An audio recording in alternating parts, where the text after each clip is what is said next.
ഏകപാത്ര തെരുവ് നാടകങ്ങൾക്ക് വേറിട്ടൊരു ദിശാബോധം നൽകിയ കോക്കാട് നാരായണൻ കോവിഡ് ഇടവേളയ്ക്കു ശേഷം തിരിച്ചുവരുന്ന നാടകമാണ് ചാട്ടം.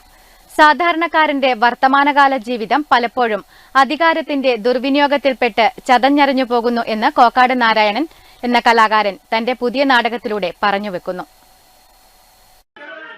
2.5 വർഷത്തെ ഇടവേളയ്ക്കു ശേഷം തെരുവ് നാടകങ്ങളും ഉണർവിലേക്ക്. കാങ്കോലിലെ കോക്കാട് നാരായണൻ ഈ രംഗത്തെ ഒറ്റയാനാണ്.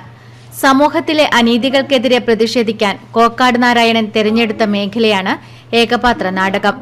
അധികാരത്തിന്റെ വരിഞ്ഞുമുറുക്കലിൽ ഞെരിഞ്ഞമരുന്ന നിരപരാധിയായ മുജീബിന്റെ കഥ പറയുന്ന ചാട്ടം വർത്തമാനകാലത്ത് ഒരു സാധാരണ മനുഷ്യൻ എത്തിപ്പെട്ടേക്കാവുന്ന ദുരന്തങ്ങളുടെ നേർക്കാഴ്ചയാണ്. പ്രൊഫഷണൽ, അമേച്ചർ, തെരുവ് നാടകങ്ങൾ എന്നിവ അധികം കൈവെക്കാത്ത ഒരു വിഷയമാണ് അധികാരത്തിന്റെ കാണാപ്പുറങ്ങൾ. ചാട്ടം എന്ന ഏകപാത്ര നാടകത്തിലൂടെ ഇരുത്തം വന്ന ഒരു എഴുത്തുകാരനെയും നടനെയും സംവിധായകനെയും കാണാം.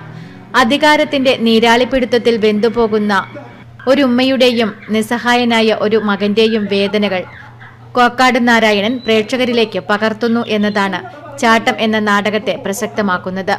വിപ്ലവഗാനത്തിന്റെ അകമ്പടിയോടെ ദുർവിനിയോഗം ചെയ്യപ്പെടുന്ന അധികാരത്തിന്റെ കോട്ടകൾ നിലംപൊത്തും എന്ന സൂചന നൽകിയാണ് നാടകം അവസാനിക്കുന്നത്. നിരവധി വർഷങ്ങളിൽ കണ്ണൂർ, കാസർഗോഡ് ജില്ലകളിലും കേരളത്തിലുടനീളം പയ്യന്നൂർ ഫ്രണ്ട് സ്റ്റേജിന്റെ നാടകങ്ങൾ അവതരിപ്പിച്ചിട്ടുണ്ട്. ഈ വർഷവും ഞങ്ങളുടെ അവതരണം തുടങ്ങുകയാണ്. ഇപ്പോൾ എടുത്ത് നാടകം അവതരിപ്പിക്കാൻ തുടങ്ങിയിട്ട് 1 മാസം കഴിഞ്ഞതേ ഉള്ളൂ. 6 അവതരണങ്ങൾ കഴിഞ്ഞു. ഇനിയും അവതരണങ്ങൾ ഉണ്ടാവുമെന്ന് പ്രതീക്ഷയോടെ ഞങ്ങൾ. ഒപ്പം തന്നെ യൂസഫ് MTP രചനയും കോക്കാട് നാരായണൻ സംവിധാനവും നിർവഹിച്ച മനോജ് ആലക്കാട് അരങ്ങിലെത്തിക്കുന്ന മോസ്കിറ്റോ എന്ന നാടകവും അതിന്റെ പേര് സൂചിപ്പിക്കുന്നതുപോലെ സാധാരണ മനുഷ്യരുടെ ചോര ഊറ്റിക്കുടിക്കുന്ന എല്ലാ ദുഷ്പ്രവണതകൾക്ക് നേരെയുള്ള പ്രതിഷേധമാണ്. മനോജ് എന്ന നടന്റെ അഭിനയം എടുത്തു പറയേണ്ടതാണ്. 2 നാടകങ്ങൾക്കും സംഗീതം നൽകിയിരിക്കുന്നത് വികേഷ് പത്മനാഭനാണ്.